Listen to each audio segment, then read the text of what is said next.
Thank you for listening today. That would be gracias, merci, danke, grazie. Yes, indeed, it would also be spasibo, diaku, and quite a few other wonderful words. Dankjewel, tak, obrigado, as well as arigato. Yeah, that's Salamat, what come song on. is Arigato, Mr. Mugato, or whatever? All of that. Yeah. Today is National Thank You Day. Actually, it's International Thank You Day. And I'm here to tell you, there's nobody more thankful than me for your company this morning. I appreciate all of you tuning in today, listening to the rebroadcast, downloading the podcast, telling me how crazy I am when you get the clips from the show in my newsletter. All of those things are just tremendously my source of gratitude to you. Thank you very, very much. Good morning, Lance. Good morning on this nice damp and Well, cool there is morning. that. Yeah. I attempted to see a meteorologist forecast more rain, and I just turned off the television and walked out. I don't care. Go ahead. Whenever that is, go ahead. There's nothing we can do about it rather than enjoy it. I'm happy to say that my green onions, my parsley, and for some reason or another, the bubblegum petunia hasn't collapsed and died yet.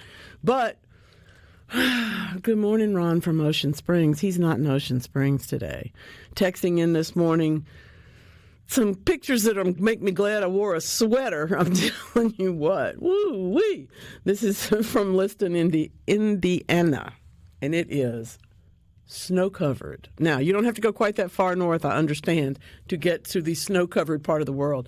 But for those of us who are down here complaining and moaning about cold rain, well, we probably ought to get over it because it's not snowing. Just put on some good clothes. More clothes. Yeah. Put on more layers. You know. I was telling you earlier, I have a... You have an absolute panoply of warm weather gear today. I need an NIL deal for what all I'm wearing today. I have like 8 different articles from 8 different manufacturers. My question would be, how many of these were made in the same factory, though? Good question. Is it all winter wear? Well, you know, you've got Walmart socks, the Drake underpants, the Avery overpants, a Columbia vest on, a Old Navy scarf, Bear normal company shirt, and then a Gap undershirt. So, isn't that weird? Yeah. I couldn't even tell you who made my clothes. I would have to actually look at the labels to be able to tell. I'm he's very such pretentious. A fashion plate, I'm very y'all. pretentious He's such a like fashion that. plate. Yeah, everything I have is like very old and. Well, a classic, wonderful, warm scarf that I wore in today is the one that you gave me. So that will be with me forever because it's absolutely the best on a day like today. Scarves, aren't they the best thing ever? Love it. Love it. Find love a it. new way to wear a scarf about every week, you know? Just to see what's going to happen next. Just to see exactly. What I can come up with next. I was wearing one the other day, like under everything, and it was barely coming out of my shirt. And somebody looked at me. They're like, "Man, I love the way you're wearing that scarf, man." I was like, "Yeah, I mean, I want it on my skin. I don't want it around my jacket." That's and that really is the difference because I want the windbreak. You know, you're trying to insulate from the inside, and I'm trying to break the wind on the outside. My neck cold. I mean, from being cold. Yeah, exactly. You know, what we gardeners do, of course, is to put up with a whole lot of conditions, some positive, some not so positive. And today is not a great day to do very many things in the garden, but there are a couple of things that you might want to consider taking a look at. If you've not already taken the photographs of your garden for the winter of this year, this is a good time to do that because you're just about looking at everything that is not evergreen having lost its leaves. Now, because evergreen's one of those things that has several meanings in it as a word. One of them is permanent, long-lasting at very least. But I really like the idea that the evergreens are the stalwarts. They're the soldiers. The weather can't knock them down. And even when they're covered in snow, they have a beautiful form in the landscape. So I suggest that you take those pictures now and hang on to them because you're going to want to do that. It's really important, too, folks, because guess what? It's about time to start pruning. Oh, my goodness. The questions in my email box, the issues coming up around just the grocery store. What am I going to do with this crepe myrtle? And you get this picture of this tree that's just magnificent. And my answer is nothing. But on the other hand, I get other pictures and it's all those knobs and just a few seed pods and one thing and another. Well, we have some advice about that, and particularly if your crepe myrtle has had some issues, as they say, has had some sooty mold on it because of insect problems, or has not bloomed, or some of the other problems that we can have with this glorious tree, by all means, get in touch today. Texts and phone calls are always welcome, because you and your garden are the subject of this program, The Garden Mama Show. Yeah, I'm Nellie Neal. I'm here. I have lots of education. I have lots of experience, and I really do have lots and lots of opinions about gardening, things to do, things to not so much do. But I am never attempting to be let me put that backwards. I'm always attempting not to be doctrinaire. That's the word of the day today.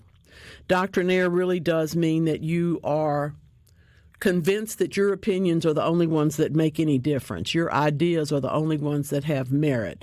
And your dismissal of everybody else makes you doctrinaire. It comes originally from some obscure and no longer existent French political party, which adhered to their particular set of ideas and could never find a way to compromise with anybody else. But you know individual people that are that way. They're not all necessarily wrong, but they don't encourage conversation. Here, absolutely, conversation is always encouraged. I will not dismiss your discussion. We may laugh together over the things that happen to us in the garden because, well, some of them are kind of funny, but at the same time, the conversation's never closed. I'm lucky enough to be here every Saturday. You're lucky enough to be kind to listen to me, but you can also get in touch with me, of course, through the week, mamaonair@yahoo.com, and also at Garden Mama Nellie and various sorts of social media things. The newsletter subscriptions are coming along for the year. Got a couple more weeks for folks to renew and put in new subscriptions. January is the month that I do that. So if you're tired of hearing about it, you can just go ahead and send me the $60 and I won't talk to you anymore. I'll just talk to everybody else, okay? It's a year of delivered emails to your email box on Friday. What's going on in my garden, what I think about what's going on in other people's gardens, and quite frankly, some ideas about what you might want to do in your garden this particular week. mamaonair@yahoo.com for that, too. Quick note for you folks that have been waiting for the Crossgates Garden Club event to start to happen. Look for your emails. It's going to happen on February 1st. I don't really know anything else about it, but I will be there. So that's a good thing. I'm going to enjoy that. Yesterday was Houseplant Appreciation Day, y'all. I promoted. I told them to be listening and call us tomorrow. Let us know. I'm telling you, I appreciate you doing that, because the funny AIs of houseplants bigger than people were all over the place yesterday. And I did have to pick one that the truck is so big and the man sitting on it is so small. If he didn't have normal proportions, you might be tempted to think it was an actual truck. It's not. It's AI. It's just funny. And Mark has sent us the non-dead Diefenbachia from his place in Brandon. It's really pretty. Green is lovely in the middle of the winter when everything else finally does get kind of brown, or in some cases even a little bit darker than that. In the snow world, I tell you what, if you got snow, send us some pictures, because that's fun. I appreciate you, Ron. I hope you got on good socks. That's all I can tell you. There are so many things to do in the garden in the winter. The folks who say, oh, well, we just sit and read seed catalogs in the winter, that's not us. In the South, zones 7, 8, and 9 in the USDA zones, this is prime time for getting ready. If you haven't already prepared the soil for the coming year, if you haven't already prepared the plant lists that you're going to either buy or start seed from, if you haven't got your seeds started yet, I'm encouraging you to do so. If you haven't got a compost heap made, if you happen to be tuning in today, I hope you are at supertalk.tv, you'll get to see the compost heap that in my back garden tends to be about the size of a Volkswagen. I dig out from the bottom of it. It is not as big as it was because we did a bunch of work last year. If you came to the garden tour there, you probably saw some of it turned into flower beds and whatnot. So I've been working on recovering that part of the garden. But if you're not making at least a leaf pile, you're wasting your time.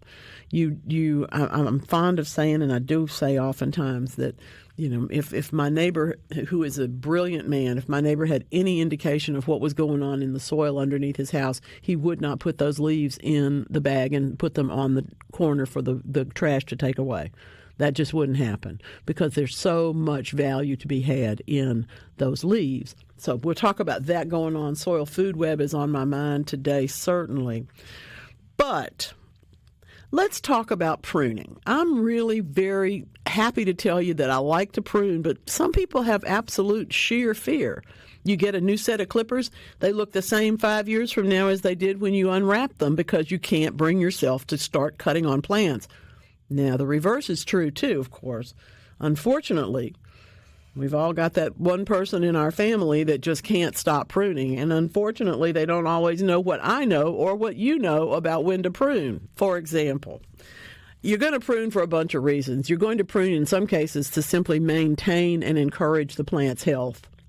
If you're not pruning fruit trees, for example, and then you call me in August and want to do something about the fact that your fruit is pulling the branches down to the ground and they're about to break, the answer is prop the branch up and prune it next January so that it doesn't do that.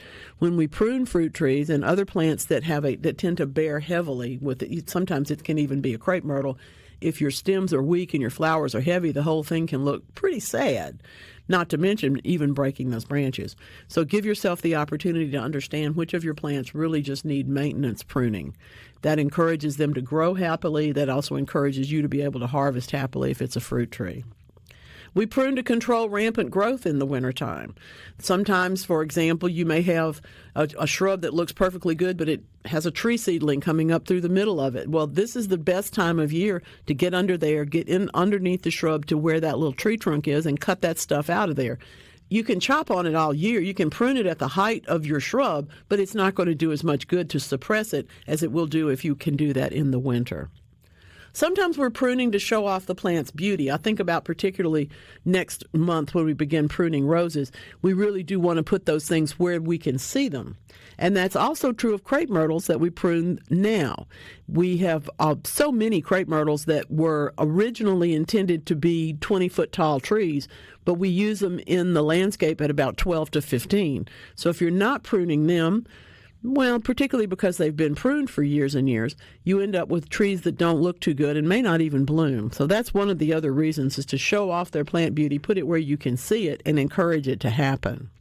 It's also part of the same thing towards the greater flowering and the greater fruiting.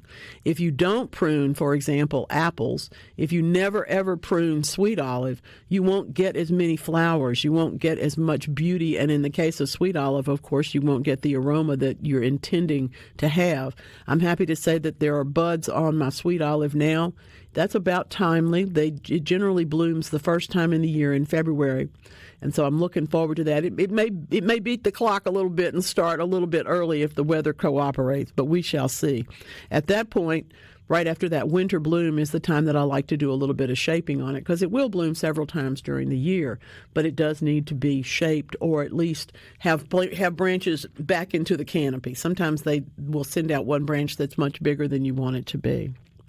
I got to tell you, the biggest reason perhaps in my world for pruning plants is because it gives me such great joy to see them respond. And I don't care what it is. If it's thinning carrots, that's really a form of pruning. If you are cutting back the flowers and watching the new one develop on a perennial, all of those things are actually different forms of pruning. But think about it this year. Keep your tools sharp. Keep your head in the right place. Know what you're pruning and what needs to happen to it, and you'll have better outcomes. There are rose rules, and I will get to them next time. We're going to talk about them in February. And it's important for us to know just how much to prune of the roses and really which ones not to prune at all. If you grow some of the antique roses, there's some that just do not need pruning. And one of those that I love is Archduke Charles. It's also true, though, that the butterfly rose doesn't need very much pruning, if any at all. So keep those things in mind, and don't be too sheer happy. Don't get out there and start chopping on things that don't need to be cut back. I think that's an important piece of the puzzle. Let's see, Paula. Oh, my goodness. That's a really nice one. And no, it doesn't look like me. I'm not anywhere near that sweet. I do like her pink dress, though. That's kind of attractive. Anyway. of course, to plant a garden is to believe in tomorrow. I am one of those people that at this time of year has a couple of cartoons that I like to refer to from years and years back. One of them are these little creatures sitting on a corner, and one says to the other, "Oh, I don't know what's going to happen this year." And the other one says to the other, "Well, I'm going to grow flowers. What are you going to do?" So that's really part of it. I know there's going to be flowers because I'm going to grow them. I know there's going to be lettuce because I'm going to grow it. I know there's going to be, you fill in the blank, because you're going to do that. And I'm going to tell you this because I would be remiss if I did not get into this just for a moment today. California's on fire. My friends, dear friends, are not in the immediately affected area, but they're still in Los Angeles County, and they're still packed up and ready to go, okay? They have to be. Just like when we have a hurricane, we have to be packed up and ready to go. And it is astounding to me how much food and how many products in gardening and horticulture we get from Southern California. And you think, well, this is just L.A. County. That's true. But that's where a lot of suppliers are. That's where a whole lot of infrastructure exists for our industry, and it's going to be tough. I've been to that area. I know how closely tied all those things are. For example, if you ordered flowers from somewhere, the chances are good they might have had to go through the Pasadena airport because they didn't go through the L.A. airport. All right, well, that's not going to be happening. There are a lot of pieces of that puzzle. For me, it comes down to this: we need to know what our friends are facing. But we need to be smart. We may want to start growing more plants here ourselves for ourselves, but also maybe to sell in the region. And trust me, you need to grow yourself some vegetables. Just like this fella's going to tell you coming up right here. We'll be right back.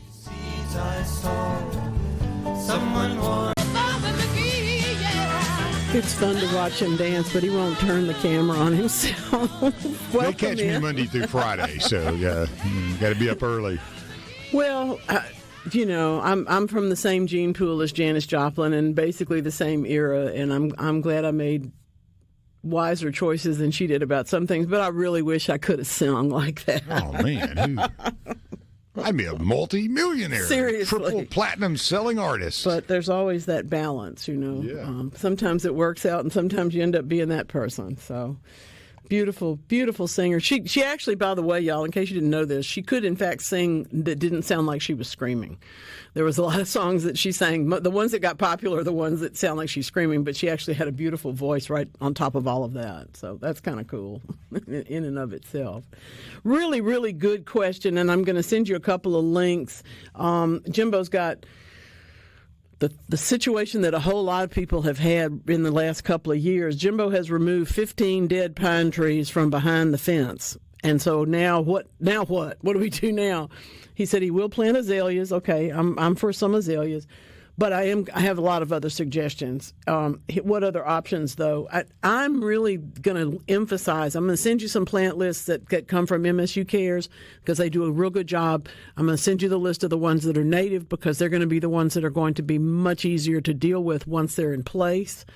And excuse me, when we have a choice in this kind of setting, I'm always going to go for a mixed hedge. The reason for that is twofold. First of all, it's prettier. It's more interesting all year long, and we all know that I want you to have something fun to look at the whole year. I don't want it to be 2 weeks of azalea flowers and then just green blobs the rest of the year. Not that we don't like green blobs, we do, but if we could also have, for example, Itea that blooms sooner, and some things, St. John's wort, or some things that bloom later. It would be a better combination for you. So once you know what the choices are, you can begin to look at things and see what you actually like. I do think also that a combination of trees and shrubs is a good suggestion for this because it has been pine trees. It's probably going to be an area that you would like a little height. So if I had a space, say if I had 20 feet, 40 feet, I would probably every 10 feet I would put a tree, and in between I would put shrubs. So then it's consistent. It looks beautiful all year long and for different reasons. And at the same time, you can repeat the trees that you have on the other parts of your property, perhaps, or other shrubs that you have. So then you've got a kind of a continuation of your design. But I will send you, Jimbo, a couple of links for you to look at some plant choices, okay? it's really always a good idea to look before you purchase. And sometimes your plant source may have exactly what you're looking for, and sometimes they may not. And if you know what else there is, they, for example, may be able to help you order something, or they may be able to give you another place to get it, or they may send you on a mission. I had someone get in touch with me this week. I'll go anywhere, she said. I need strawberry plants. She's a little further south than me, but still in Zone 8. Well, just as happenstance, our friend and colleague Alan Owings posted up from Clegg's Nursery in Baton Rouge that they have strawberry plants. So I sent that to her, and she said, I wanted to go there and have dinner anyway. So she's going to go over and get that. But the point is that if you can get into a loop with other gardeners and other places, you'll find what you're looking for. Oftentimes, though, it is that first contact that you have in your hometown that will help you with locating some of those sources. And that can be, I'm always happy to help. No question about that. All right, now, let's see. Paula, that's so cute. I do love that picture. Does it matter what tool you use to prune with saws versus loppers? There's some wonderful battery-operated hand saws out there. May I just say, the Sawzall and I are good friends. I was going to say, the Sawzall does an amazing job. Does a lot of things. Now, if it's smaller, if I'm going to use a lopper if it is the size of my finger around, because I can make a cleaner cut, and I'm not as likely to cut something next to it. I can do more precise things with a lopper. But if it's bigger than my loppers, and I've got big loppers, but my hands and my arms are not as strong as they once were, yours may not be either. You might be a smaller person than me. In that case, that Sawzall is your friend. And I also like a folding saw. It's a deeply serrated saw that will fold into its own case. And when you find yourself in a place where you just absolutely can't get through the thicket or through, there's all kind of viney stuff, that's a really good tool for that. But I have no problem with battery operated, particularly a Sawzall, that kind of thing. That's fun. Those are my friends. Did you get the cleanest cut you can, right? Yep. Yeah, absolutely. Always try to slant your cuts away from the center of the plant. And the idea is that the water will then run out away from the center, and it's not going to get too wet or in some cases produce ice at the crown of something that would be a problem. So we're doing for strength, we're doing for looks, and we're also doing for the practicality of a better growing plant. All of that helps. Absolutely. We do love our saws. I have so many different types of saws. Hand saws, pipe saw, metal saw, sawzall, the circulating saw, the one you were just mentioning, folding saws. No, the Sawzalls. Electrical one you were just. Sawzalls. Yeah, I love a sawzall. And then the multi-tool. Oh, now we can go there. That's the coolest thing ever. I can't tell you. How much I love a multi-tool. Well, I just had to put aside electric hedge trimmers. I'm not doing that anymore. Yeah, that's a whole other knife. That's a whole nother set of knives. And if you have big hedges, I don't anymore, so that's why that's headed away. But there is a tool for everything. And if you find, for example, I guess one of the first things that I ever heard my father shout in anger, because he didn't do that much, was, "You're going to break my lopper," because I was trying to cut something too big with it. Yeah. So don't do that. I remember my dad, he got a brand new steel angle head about 2 years ago, hedge trimmer. And he has some hedges that run about 50 yards. And they're 7 feet high. So he was getting on a rickety wooden ladder, leaning in. I'm like, no, quit doing this. So I talked to his wife. I said, look, next gift giving time, grab the steel let's do this. battery. I'm using the heaviest thing, gas powered, and I'm like, Dad, let's go with easier. Yeah, let's make this easier. So he gets it, and the first time he takes it out there, he tries to cut something too big on it, and it pops one of the teeth. Sure. But he was able to, get that fixed. But that is, we overwork our tools. You overwork them. The moment you go, I got this baby now. Yeah, let's try it out. There are limitations. Even with a steel product, there are limitations. Even any tool is built for a particular use if it's a good tool. And sometimes, frankly, they're underbuilt. But you can generally go with a name that you've ever heard of or good reviews of a particular brand you might not have heard of and all that sort of thing. We can get into whose batteries are better, but I'm not going to do that today. We'll leave that to Buddy and the Handyman Show. But there are people with very serious opinions about it. Some of them are quite doctrinaire. But the rest of us just want the one that's going to work for that particular use for that particular time. We had similar discussion this week with a couple of friends about what we're going to do in the lighting department. Her bulbs were burning out, and she wanted to know what the latest thing in garden lighting was, indoor supplemental lighting was. And so, of course, I had to send out my opinions, which immediately two other people disagreed with. So that's why we have conversations. No question.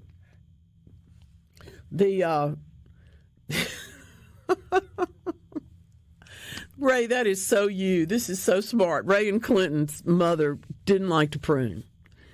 So, of course, she was a big gardener, and she made him prune, called him the mad whacker, and got him out there, sent him out there because she didn't have the heart to do it. I have known people like that. As long as they don't complain about the result, that's fine. If you complain about the result, that is known as passive-aggressive behavior. Oh, I don't do that. Please do that for me. Oh, you did it wrong. No, don't do that. That's not the way to act around human beings. They won't come prune anything for you. My mom, I told y'all that story. My mom did that with the vacuum cleaner. You're the best vacuumer of all. My God, you're so good at it. I mean, I was just a little bitty thing, dragging the electric lux around. Of course. No, you're the best. You never told me how to do it. It's just, you're the best. Oh, God, I'm going to let you do it. And I was so excited when she'd say, yeah, you can do it. Now vacuuming, it's not as exciting, but I do feel like I'm good at it. I should have tried that reverse psychology on the lawn mowing at my house, but it didn't work out that way. Oh, you're the best at it. Oh, my goodness. Instead, I would be like, oh, you missed over here. No, that was not the right thing to say. The hellebores are setting their buds. Now, let me see. This is in Madison. Now, and if you don't know what hellebores are, I don't. I was about to look it up. Those are Lenten roses. Lenten roses are... There are a whole bunch of hellebores, but we grow Helleborus orientalis this far south.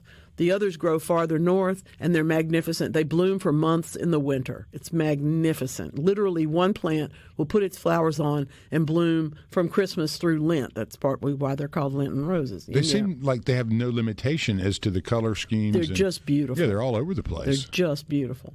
Any rate, they survived the buds. And she says, thank you for the timely pruning information. You're very welcome about that. I'm ready to bravely go into the garden. Go for it. You can do it. That's the thing. The other piece of pruning, of course, is always it's like cutting your hair. You can always take off more, but you can't put it back. So prune slowly, step back and look. Prune a little bit more, step back and look again. Or, and I've done this more than once in my life, I will actually tie things where I want the height to come down to. I'll tie something up on the top of, for example, the vitex because I realize that it's hitting the tree above it, but I've still got to shape it for the rest of the space that it occupies. So if I put you're training it. I'll put a little flag. No, it doesn't listen to me. I put a little flag on the top where I want to start, and I prune that one, but then I can't reach that. I'm like your dad on the ladder, bad idea, but I'm going to do it. So then I have to go around and make everything else come to that space. And sometimes that's the easiest way because, again, you can't put it back, but you can take a little bit more off when you need to. That's why pruning's so much fun. I honestly love pruning on the crepe myrtles because as they, they, like you said, they grow so tall and magnificent if they're shaped. Yeah. And then they'll grow in any direction you allow them to. Yes. And they get a little, spiny and grab you and all that. But as they grow up and then they start spilling over, it's almost like a waterfall or a mist coming over. It can be. We have 2, 3 like that. And beautiful absolutely beautiful. So, yeah, I'm a big fan. I love being selective with the, when you're looking at those and pruning. Roses, though, that's the one that it's kind of a love-hate relationship because you get stuck so many times. Part of that is that we have to go for, and there's so many. As President Lincoln said, without the thorns, there wouldn't be any roses. Yeah, so we got to get through this. That's but right. It is very true that not every rose is pruned the same way. Even though we consider them one group of plants, they're not really the same And as soon as you know what you have, then you know how to prune it. And yeah, you sort of have to suit up and for some of the thorny ones. And don't sharpen a knife and go try to do it like your papaw would. Like, I mean, I watched my papaw he just grab stuff with a knife in his thumb and cut it. My mamaw would. And then bring that knife back in my kitchen. No. And then I tried it, and I'm just bloody everywhere. Like, You've man, ruined yourself. This was not what this I was is great news. Paula has a flower on her peace lily. I have to tell you, mine has been really, I'm going to have to move it up, I'm afraid, because it's so thick in its container. It has grown beautifully well, but I don't have any flowers yet, so I'm very jealous. I think that's delightful. I love the way they start. It's almost like a little fold of paper. Space. Yeah, that little, you know it's coming. I see you down there. Hello there. A little wisp of smoke, it looks like. Yeah. So much fun. And that's really what we're doing when we talk about all this pruning, is we're just looking for that next piece of new growth, that next, look, what's it going to do now, that stuff. When should the roses, I mean, if you did deadhead them and you did take them back a little bit before the really cold snap, after most of your blooms are gone, when should we expect to see the roses, Well, kicking we're going to do heavier pruning in February. Okay. The reason we do that is because roses are our friends to a certain extent, but on the other hand, they're really their own thing. A good example is mermaid rose. Mermaid is one of the most beautiful, one-time blooming, climbing roses in the universe. It's also 20 feet tall on its canes and has more thorns per square inch than anything in the world. So people who understand that plant put it next to a garage, and go up on the roof and hook up a couple of things to pull the canes up and just let it grow there and take over. And it's beautiful every year for the rest of its life. But if you put that mermaid on a trellis in your backyard, you will seriously learn words that you did not know before, because you will be so angry with that Yosemite plant. Sam's, you will seriously really hate that plant in no time at all. That's absolutely true. Oh, we're going to get some more of the little women action today. Appreciate that. Do you know what? We got some music coming in this spring. He doesn't know this yet. That's not quite as old, and I'm hoping that y'all are not going to be mad at me. So just stick around. Got to keep it fresh. The world is fresh, and so are we. We'll be right back. Thank goodness I don't sing out loud. They charge $1.50 just to see them. They do. Here's the thing. You think about this and you think, well, how many times have you heard people quote John Lennon in the last few years? You are what you eat. See about January particularly. Get your diet together, get your health plan together, get your balance intact, all those sorts of things. When he made that song and talked, you are what you eat, everybody was just like, ooh. Joni Mitchell wrote this song. People said, that'll never go anywhere. Nobody's ever going to, that's just ridiculous. Of course, it was a huge hit for her. And it is something that people with a certain level of environmental awareness and love of trees have really hooked onto. We're now that we have gone all the way to the other end of things and we're trying to make water permeable parking lots and things that do not, in fact, reflect nothing but heat and create problems that in that sort, things you can still park on, she sort of looks prescient. And I think a lot of times poetry and art will do that for us if we're fortunate, if we pay attention. So off of the soapbox now. I won't talk about that anymore. We asked which one. Yeah. Got to be one of the most annoying songs ever. Me and Bobby McGee. We're going to play that every I'm going to week. play it every break now, just because really I love our listeners so much. We love you. Thank you for saying something. That just honest. Tickles us. You have no idea. Honesty's the best policy. That's exactly right. That's the way it is in garden. Your plant ain't going to lie to you. No, the plant's going to tell you the truth, and you may not like it, but it is sometimes going to be even better than you could have imagined. The truth will set you free. Chris Christopherson and me and Bobby McGee, those are just, I realize it's a weird one, but if you can get past I promise you she could sing besides screaming. I have to promise you that. Well, it was a great little bit on. And of course, it's bad English. Me and Bobby McGee just offends all the English majors. Yeah, well, somebody will correct you and say, you and I know it's you and me and all that. I'm like, I don't even remember. It's my vernacular. I get confused on that one. This is the truth. You're the English person. This is the truth. Part of in my life as a writer, I have been told that I write too friendly, too conversational for somebody with as much education as I have. I don't have a serious enough set of languages. Well, I can do that, but if I put that word in there, if I put in doctrinaire, I'm going to make sure in the next phrase I tell you what it means, because I'm not trying to tell you that I'm smarter than you. I'm not trying to tell you that I know more words than you do. I'm trying to say, here's what I want to talk about, and I want you to understand what I'm talking about, whoever you are. So therefore, people that are more full of themselves and their language would tend to think that I was a little too conversational. Well, guess what?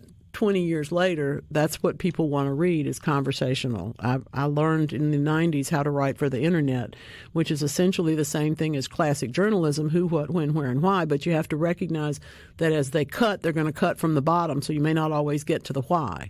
The editor may leap up to the next thing. You can't put your biggest idea as a conclusion. You have to put it at the top of the whole story, or nobody will get to see it. And that's so true in the internet world of writing. Yeah. And then you got to work. And I'm fascinated by watching AI. Is the reason that I bring this to you today is because AI doesn't do that. No. AI is a whole bunch of jumble. So if you start reading something and it reads like a jumble, it doesn't read like the clarity that you're expecting, it probably wasn't written by a person. Mm-hmm. Yeah, there'll be a word in there or two that just doesn't fit. It's like the six-fingered drawings. Yeah. You know? The hands don't look right. It's not quite. I remember a professor of mine in college, and I wanted to be a history professor, and they totally turned me off because of my writing style. I grew up on Shakespeare and Milton and all those, the great poets, and I learned my skills that way and really tried to mimic that in writing. You get into like history and political science, and they want you to, it's supposed to be like cardboard.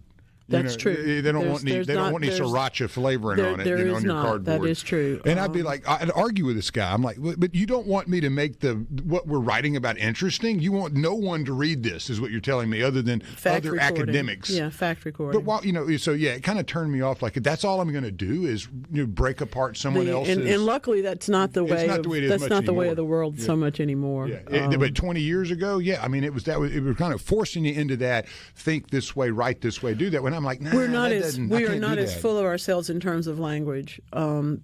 Truly, the whole business of whether it's you and I and you and me doesn't matter to anybody anymore. And people will put themselves first, me and you, Right. And so Bobby McGee brings us all of that. Well, she is more important than Bobby McGee. I don't know this Bobby McGee guy, but I know who she was. So it's apropos for her to go with the truck driver, but I'm not really sure about that. Yeah. We were told that. I don't mind her putting me first, That's fun. That's really crazy stuff. Well, we got another one, there you go. Carole King. Love her. Such a good one. Yeah. Y'all are really going back and forth on this. I'm leaving that one alone. What was this? I just don't. Just a strange notion about things I don't want to talk about. So okay. I'm gonna let you and that particular listener continue that conversation. Just so y'all know that I'm not entirely here just to carry on and raise sand today. I'm right now sending Jimbo these 2 links. And Jimbo, if there's more you want, just let me know. I'll be more than happy for you to get that info from me. And if you don't get an email from me, let me know and I'll know that something else has happened. Do you know what I figured out this week? I went to look for an article, and it's not in my archive and it's not in my computer. It's in my other computer. It's in my computer I don't use anymore. And I thought I moved all that stuff out of there. Check on those things, friends. January is a good time to do that. You may be looking for something you wish you could find. Vitex is obviously a beautiful tree. Is there a restriction to where you would put that tree? Because I've got a spot or two that I've been looking at. What do I do with that? And it looks like it will brush out pretty good. They are very. They're not as reliable as crepe myrtles in terms of their form, but you can certainly shape them in the way that you want. They take a little bit more work. The main thing about buying a Vitex is to make sure that you get one that has already been trained to one trunk, and that the flowers are going to be the color you want. Because the seedlings from these things are popular, but they make a thicket. And that's nice, but it's not a tree. So, and the tree's going to have more flowers in the same space. There's a couple of very nice gardening and plant landscaping places in the neighborhood I lived all the way down to obviously Lakeland Yard and Garden and others. When you go in, what are you asking for? Like, if I want to say, I want a Vitex, but I want it to be one trunk trained. Do you have a chase tree that is grown by variety and is in at least a 3-gallon pot? Okay. Cool. 3 gallons. Because it's going to take that to get it. It would have to have been moved up. So if I don't want to wait too long for if you don't want to have to train it yourself. And so a 3-gallon, is that fairly common to find something 3 to 5. Okay, so 5 wouldn't be a problem either if I wanted to go up a year in growth or so. That's fine. Yeah. Okay. You're just looking for the one that has some maturity to it so you can tell how it's actually going to look. You still have to, manage them. Oh, yeah. But how deep do you want to go when you drop that baby in? Is it going to be basically pot height? You want it to be as deep as it was growing in that container, but you want to prepare the hole a little bit deeper and wider. Right, and make sure it's soft and able to expand its roots. Okay, because that's one I've been eyeballing, going. I love them. Get a blue or a purple. Yeah, I like the purple. Don't come dig up one of my seedlings because they're real pale, and the bees love them. Bees don't care, but I wanted a more dramatic tree in the front yard. This is a backyard corner. I would have about got half a day of sun. Well, that would be perfect. Yeah. Yeah, you can do that.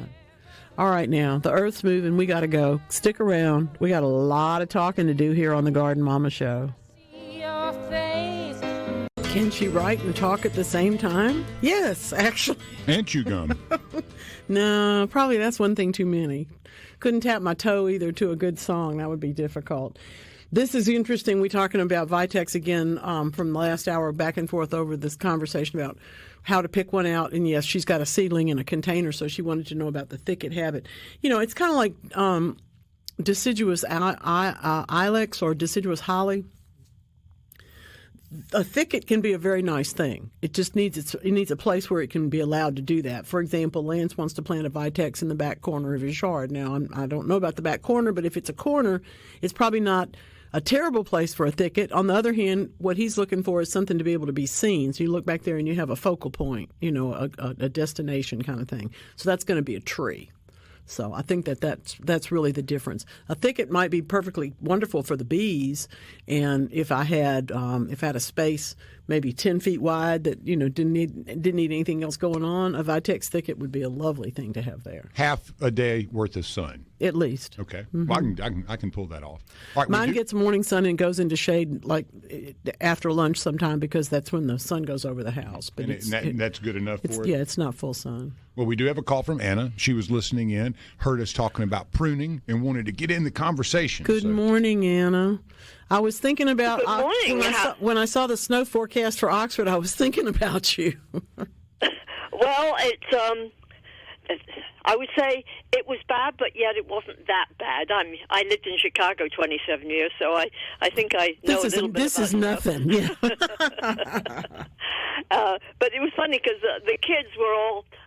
We've got a few hills in the park here, and the kids were there, but it doesn't last long because it's kind of slushy, and not much fun. But no, you're talking about Vitex and other plants. My mother was a person who could put. We heard this before. Stick a pole in the ground and it would flower. Yeah. But I guess I've picked up one of her habits, and that is like with Vitex and Rose of Sharon and a few other plants. As you're pruning, don't just throw it away. Oh, they'll root. Absolutely. Stick it in the ground. And every year I go to Master Gardeners and I got a handful of Rose of Sharon. Do you want blue or do you want white? Love that. Yeah, perfect. And that is a thing we don't think about it. We can do that with figs too when we prune them, which is another thing that needs to be pruned this month. They are ready. They're ready to go. It's not that they aren't dormant. They are, but they're as dormant as they get here, which is to say they're much more likely to grow roots than they are shoots. Well, roses, that's another one. Yeah, the roses will do as well. Yeah, and I'm just trying to think, my mind went blank. Not the native hydrangea? Well, we do prune it after it blooms, and that one is also a good one. Hydrangea? We do prune limelight in the winter, and those are pretty easy to root, too.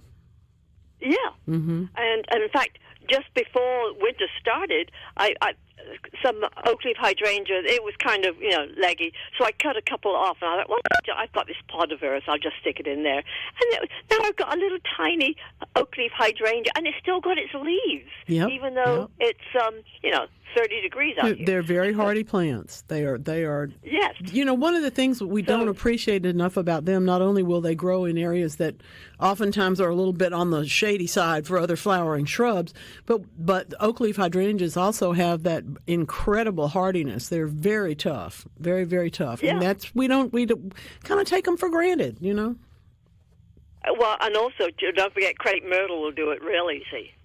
Yeah, that is true. So maybe that's why we have so many of them. You can't kill them.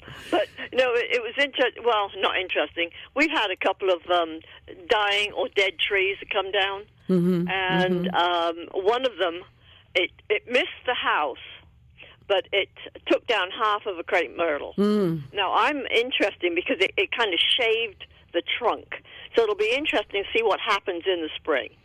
As long as that tree is not where it can fall on you or your house unexpectedly. Well, that's good. You know the old expression, if a tree falls in the forest? Well, there's no one there. Inside the house. Yes, we were inside the house, and it went whoomp. Yeah. And the dog started barking, and everybody started barking. When there's a hazard, I heard the tree limb bounce off of my car, too. It did way too much damage to it. But if the tree itself is a danger, is a hazardous tree, which one that has half its bark off is a problem. If it's going to fall on something, you do need to consider taking it down, or at least taking it down to where it's not going to fall on the house. We never knew. It's a very difficult. No, I mean now, Anna. What I'm saying to you, Anna, what I'm saying to you is that the tree is damaged now, and so if it's it's gone. If it's gone, that's good. The crepe myrtle, it's kind of spindly, so it wouldn't hurt anything. Well, that's good then. But it was the branches and that came to the crepe myrtle and kind of sliced out part of the trunk. None of my crepe myrtles that big. I have spent a lot of time in my life trying to persuade people that the tree that sort of came back up, or only got half of it knocked off, or only has a few borers and that kind of stuff, that if it's next to your house, it's going to fall down, and it probably won't fall away from the house. There's so many hazards we have to put up with. It's incredible. Yeah, last year or 2 years ago, we lost half a magnolia tree. And, it was the twiggy parts that landed on the roof. Yeah. The rest of the tree should probably come down, but it's a magnolia. Yep, and nice. if it can cause a bigger problem by falling on you, then it's time to take it down. Actually, it would fall right where I'm sitting right now, because I'm in my bedroom darning some socks, let's put it that way. If you're darning socks, my hat is off to you, because, my goodness, that's a nice thing to be doing on a chilly morning.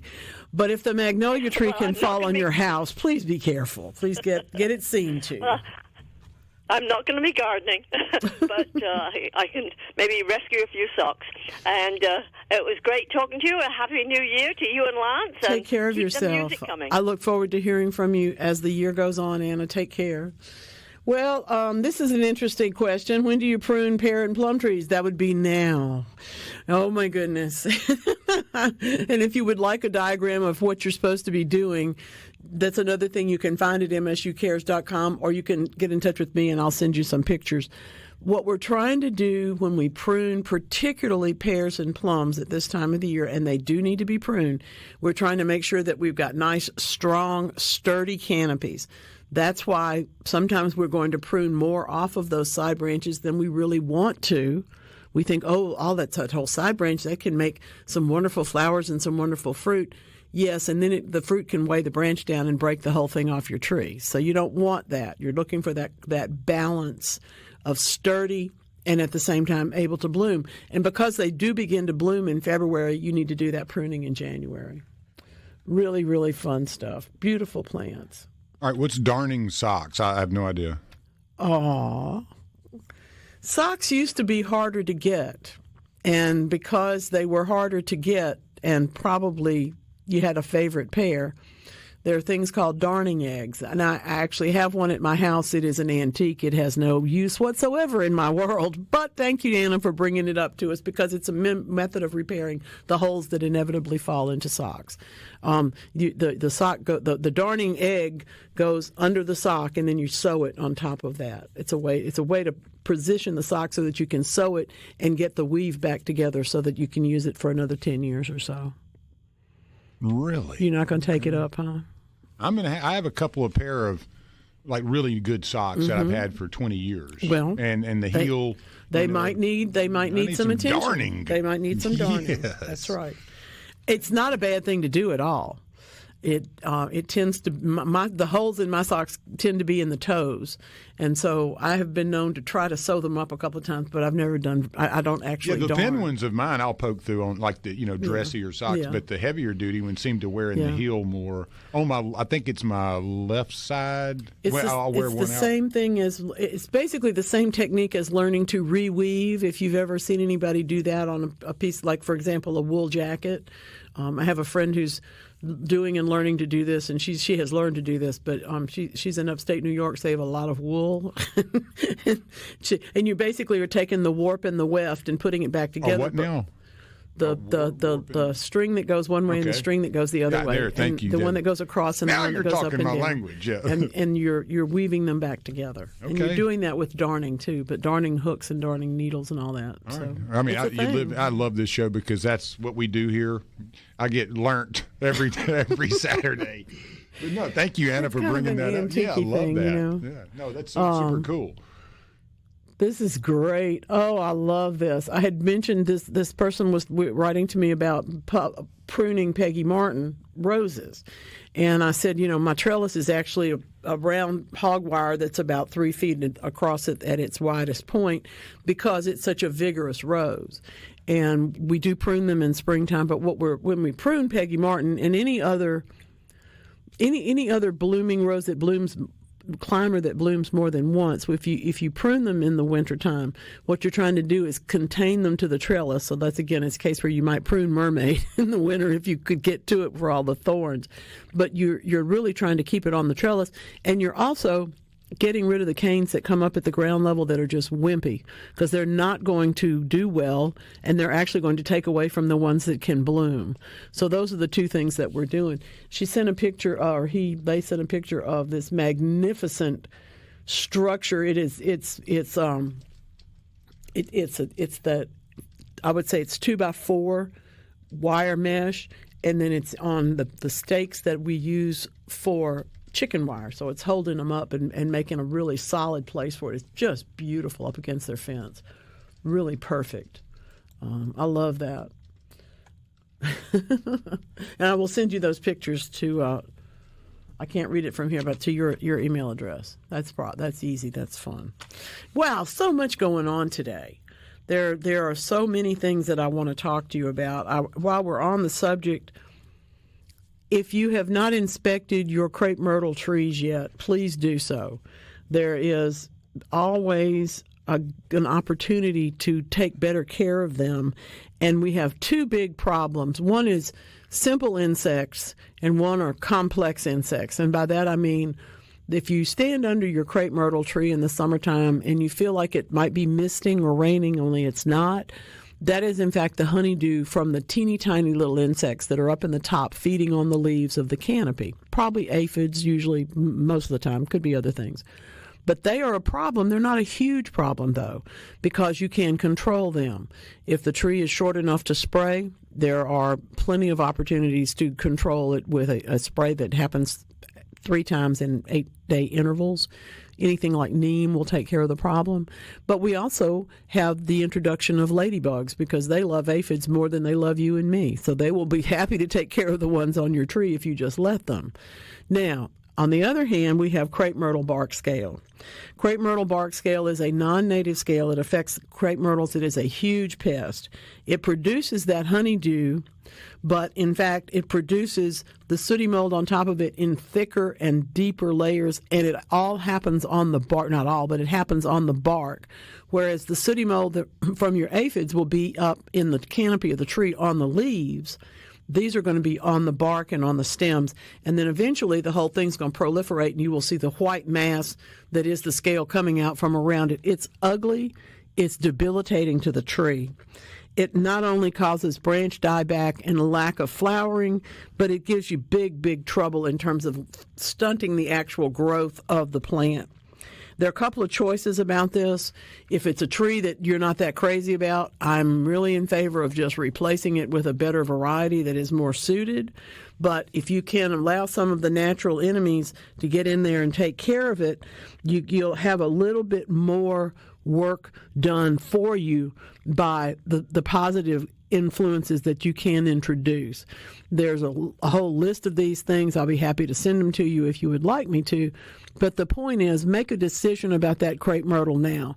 Don't go through pruning it and fertilizing it and then realize that you didn't want to keep that tree. It's time to make those decisions now. And crepe myrtle bark scale can really be one of the reasons why. I always appreciate anybody that's going to let me know about more positives, and that not all of the positives, frankly, in the crepe myrtle world. Sometimes it really is a matter of a simple thing like a ladybug. Other times it's ones that we need to introduce and be a little bit more careful with. So all of those things can work for you. Daisies for weeks, my dears. Daisies for weeks. There was a lady in Louisiana when I was a graduate student who grew nothing but daisies. She had a very neat, small, cottagey type front yard, and the daisies grew on three sides. It turned out, I found out later on, that she paid her expenses for about half the year from the daisies that she sold to the florist down the street because they were the most beautiful things you've ever seen. She grew two different varieties, one for earlier and one for later in the daisy season. Well, now, thanks to our friend Peaches Patrick, we've got 4 varieties to recommend.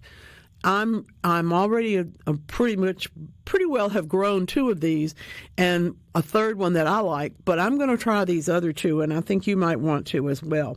May Queen is the first to bloom. It is one of the oxeye daisies. They are the native daisies, so it has a little bit longer stem, a little bit smaller flower. It's a very, very tough plant, but May Queen is a selection of that, so it is a little bit fancier. Okay, it's a pretty flower and very reliable in its bloom as well as its stem. Coming after that is Snow Lady, which I've not grown yet, but I've just ordered some seeds for. After that is Alaska, which I grew once, maybe a long time ago. And then Becky. Becky blooms last in this group, and it's the one that we almost all grow because that's the one we find in the garden center so easily. There are more of them, though. Crazy Daisy is one of my very, very favorites, and I'll tell you why. It makes a really crazy-looking flower, and it will stand out in any cut flower arrangement that you put it in. Consider the daisies, consider the succession, and stick around. We'll be right back. Ellie in Florence has a really good question. The water in the hose is really cold. What about those greenhouse plants? Yes, it's true. And on a gray day, there's not too much you can do about it. It's very helpful to lay it in the aisle. For instance, if your greenhouse has a concrete walk in the middle of it or a path that's somehow in more sun than the benches would be, I have been known to take the hose and just sort of wind it along that path long enough for the sunlight to warm up the hose, and that in turn helps get the first part of the water to be a little warmer, and it works a little bit better. You can also put water into a container that is dark and leave that in your greenhouse for a day or so to help it warm up a little bit. It doesn't affect most plants, but it certainly will affect seedlings, and it will affect things like gesneriads or African violets or things that have fuzzy leaves. Cold water often spots them, and that's a problem. So just something else to consider. Good question, though. Very, very good question. I want to talk to you about varieties of vegetables.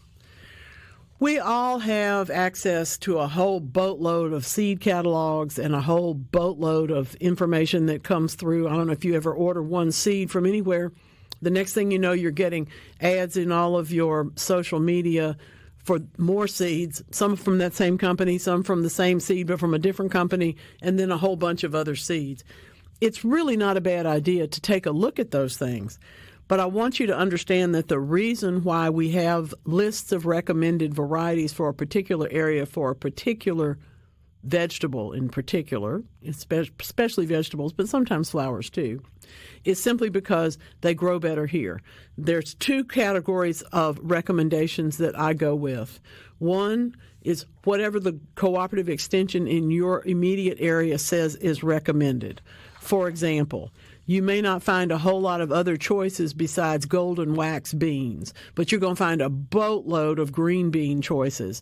And depending on what kind of bean you want, whether you want a pencil pod or a broad bean or different green beans that you can grow, you're going to be looking for a variety that has been tried in your area. That helps with All America selections do help with that. Those are some things, for example, that will have been grown at Crystal Springs here in the center of Zone 8. There's also All America selections gardens all over the place that you can refer to for what grew in the sort of zone where you are and help you understand which one it is. Contender bean has been classic forever and ever because it grows in 7, 8, and 9. But there are some newer varieties of beans that will actually make more beans per cluster. And for those of us who grow in containers and for those of us who grow in smaller space gardens, that's really a benefit. For those kind of recommendations, I go to the seed company that I have been doing business with. It might be Johnny's, it might be Renee's, it might be, I don't know, whoever you like. But the point is, you can look in that, you've gotten there and had success, so go there for other suggestions. There's a third suggestion, though, that not enough people really think about, and that's what's your neighbor growing.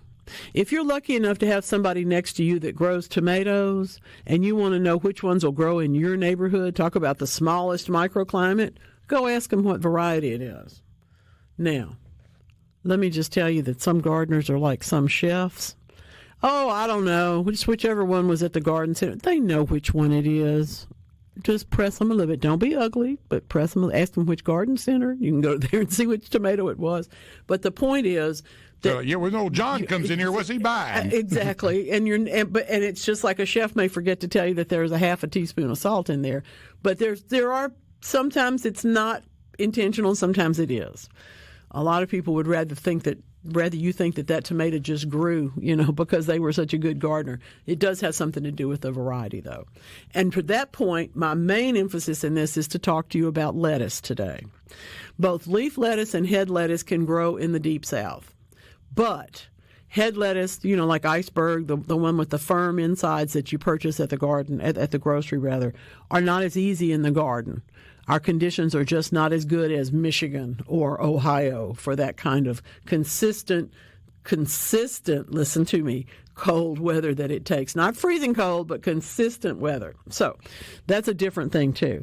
But because we do start our plants oftentimes for lettuce at this time of the year, you're going to be seeing some things on the garden center racks or in your orders that you place that you may or may not have gotten before. So I'm going to tell you a couple of my favorites.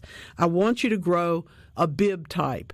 And if you do, I want you to grow Butter Crunch because it is so easy to grow. It has a delightful quality to it. It was bred at Cornell, but it grows all over the United States. And it is a really slightly crisp but very, very tender leaf. That one combined with classic leaf lettuces makes a really nice textural difference in the salad that you're going to eat from this. And if you further like even stiffer greens, you're going to want to add a romaine. So with a bib type or a Butter Crunch, something that's a little bit softer, you can grow some of those. What it would be, for example, romaine is real popular. Butter Crunch is real popular. And you might go into something like Adriana if you just particularly want a butterhead. Those are nice. They're a little bit richer tasting sometimes. And that one is fairly heat tolerant. That doesn't mean you can grow it in the summer, but it does mean that you have a better chance of getting it into the springtime. I like Starfighter leaf type lettuces, but there's a whole bunch of them. Try the ones that your neighbor grows. Try the ones that your garden center supplies as plants, and also that your favorite seed company suggests for your region. You'll have some good success with that, and you will find that, yes, indeed, it's easy enough to grow lettuce, and it's something you probably ought to do. All right. Corinne's in Jackson. She's got the smaller magnolia, Little Jim, I think is the name of that one. and the branches are growing too far out in the pathway between the neighbor and her. Is this the right time? Yes, you can do that side branch pruning in the middle of the winter. That is as dormant as that tree is going to get. And in fact, it will look prettier if it's a slightly more conical shape.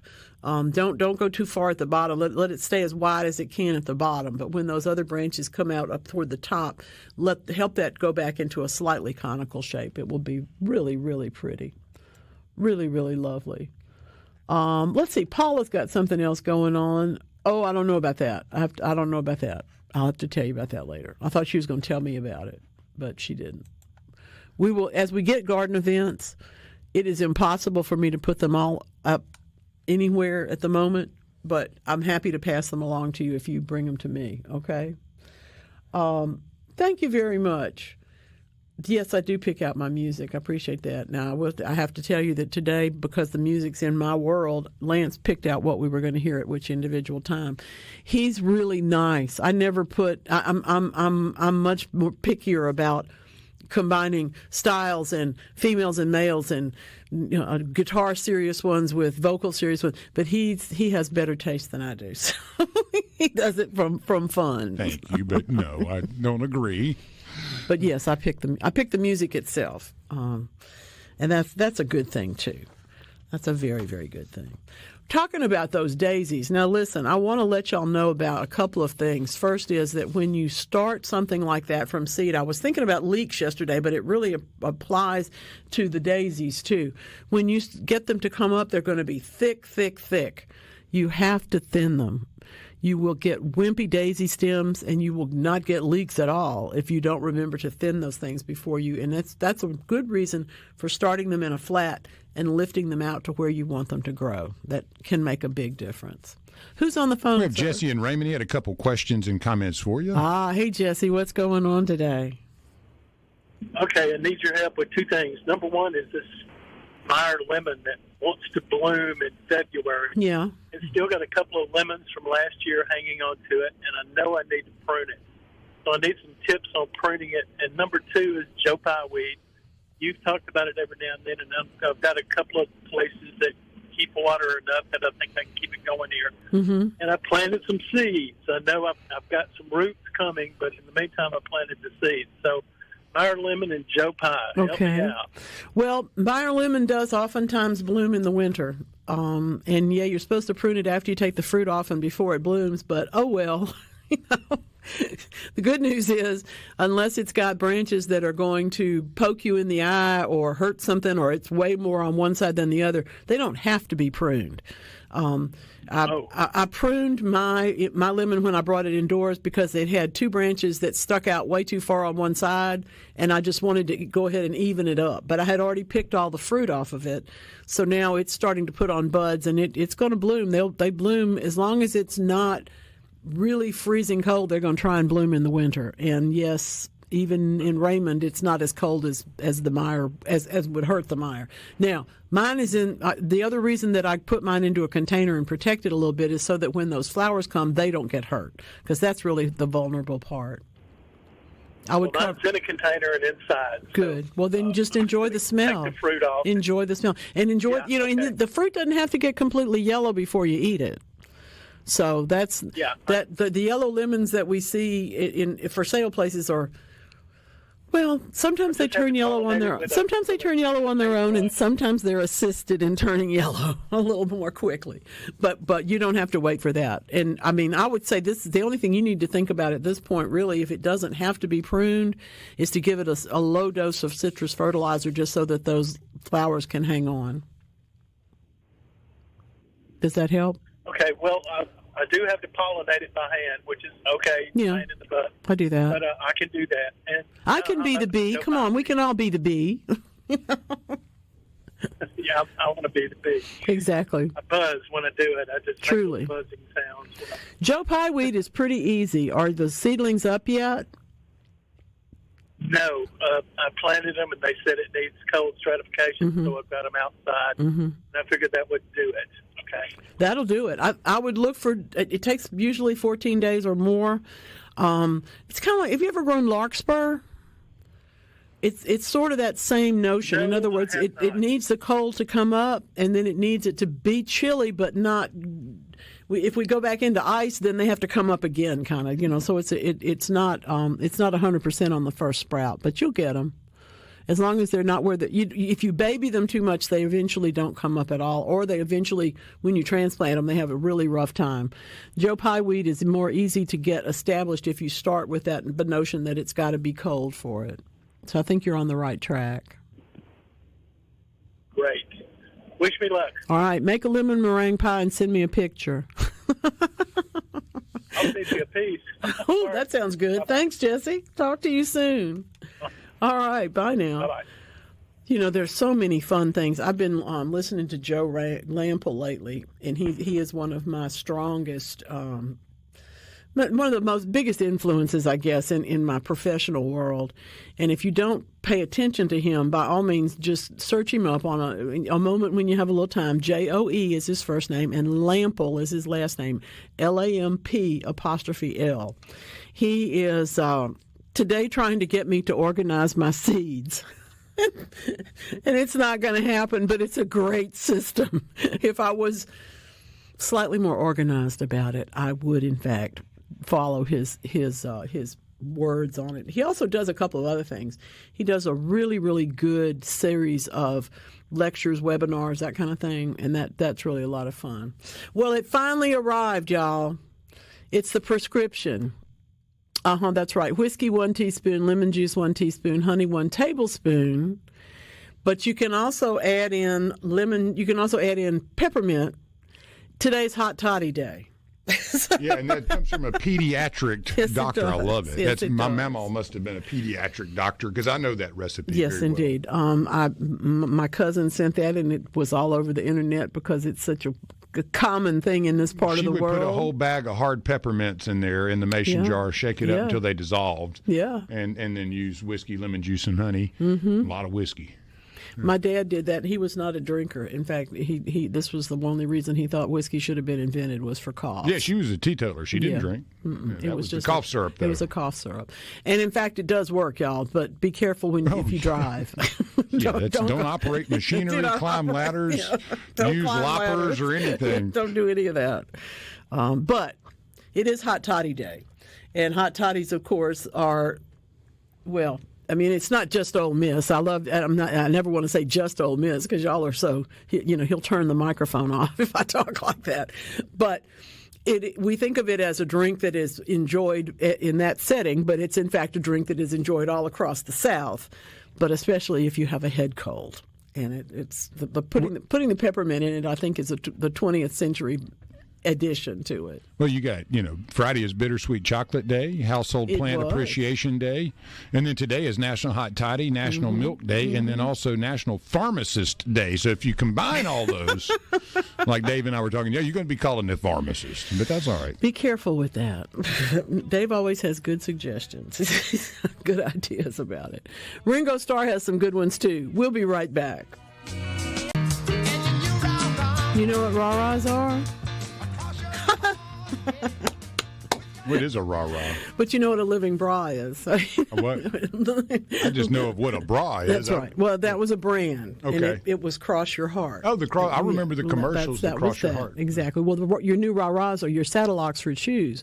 They were black and white. Yeah, I know. Okay. That's what a rah-rah is. Well, because cheerleaders wore them. Yeah, they did. At that time, yeah. it was called rah-rahs. I'm a fan of the squirrel nut zippers. Yes, indeed. Right. As in fact, who's not? Yeah. Now, Monday, since, we talk a little music and good stuff, there was a guy named Stephen Foster. Yes. Yeah, he passed away quite a few years ago, born 1826. Passed 1864 at the age of 37. He became known as the father of American music, wrote over 200 songs, best-known composition, Oh, Susanna, and then Camptown Races. Yes. Old Folks at Home and Old Kentucky Home, Jeannie, Light Brown Hair, Old Joe Black, bunch of them. But there's a song that the Squirrel Nut Zippers do called The Ghost of Stephen Foster. And it's set to the cartoons and all that, and it goes to, I mean, it's really great song. It's kind of weird, but yes, I wanted to indeed. mention There was a lot about Stephen Foster that was quite a bit so untoward. If you haven't heard that one, Let's call it untoward. That's it's one of my favorite I terms. love that word. I use it all the time. But I wanted to mention that because Monday being Stephen Foster Day, you might want to celebrate with a little squirrel nut zipper goes to Stephen Foster. Just a little bit of squirrel nut zippers. Come on, you know. Now, of course, as it moved forward, Irving Berlin took on that mantle as and if you absolutely want to knock me down, just put on some of his stuff. Some herb. And, and off we go. I mean, come on. Well, we got to cut some herb up. We're going to do that. It's on my list. I have the song list, the songs I never play. You keep threatening me with that. And Irving Berlin's in there. Yeah, well, you've been a little bit busy. I'm never too busy for you. Come on. Listen at that, y'all. Don't believe him, but we did get Tutankhamun ramen the other day. We did do that. Man, that was fun. good stuff. I needed some heat in my life. It was good. I've been spicing up lately, but that's always nice to get a little bit more boost. It was even spicier later when I had the other it seems half that of worked that it way, was right? Good. Love all that. I love the idea that the chef makes his own sriracha. Yeah, I was like, what do you make how do you get it to the right spot? He makes his own sriracha, and that's it's a chef specialty. He's not going to tell you, like you were saying earlier. It's what made me think of that too. Some chefs will tell you, some won't. This one's not going to tell you. It's not going to tell you. Trade secret. This is a good one. I'm liking this from Deb in Wesson. Hot black tea, not orange pico blend, not the blend. Okay. Also peppermint schnapps, and add those to your cough syrup. Yeah, the peppermint schnapps was always fun. There was you had peach and you had peppermint, schnapps, and that was always sitting around at camp. There'd be a bottle of the old brown bottle of the peach and the Dr. Kuiper's version. And that my goodness! And that would be sitting around, and I remember, I'd get to about that age where I'm like, all right, I think I'm going to take a cap full. And go hunting. And you were surprised. Oh, I was like, that'd warm you up, buddy. All the way to your toes. This is liquor? Sure. Oh, my goodness. Sure. Yeah. No. I'll tell you my very favorite joke from one of my dearest friends in my life, my rabbi from when my children were babies, said, okay, the thing you have to give parents when they have a baby is peppermint schnapps. You think, what are you going to, the baby peppermint? No. The parent takes that, and then they can calm down and do everything else they need to do. So the peppermint schnapps was not for the baby, I promise. Yeah. Back in those old days, though, they would take a little whiskey and rub it on the gums. But we have seen that for teething. Mm-hmm. Yes, we have. That was before we understood about frozen. And that baby all of a sudden started smiling and wanting frozen to go bananas out, actually go work out better. dancing and everything.